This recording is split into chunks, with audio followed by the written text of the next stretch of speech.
bunny? Uh-oh.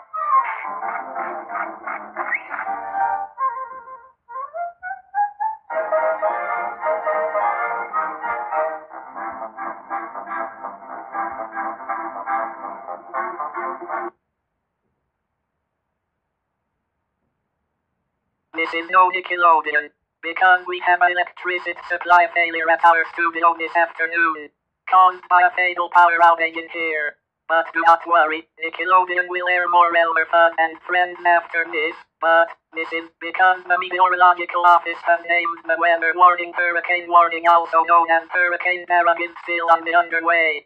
Sorry kids, but normal programming won't be back until in a few minutes later, guys. Stay tuned for more Nicks. We are sorry about the power failure we caused in Wales this afternoon, due to a hurricane named Hurricane Darrugh at a wind speed of 500 septillion km/h. The Young People's Satellite Network, Nickelodeon.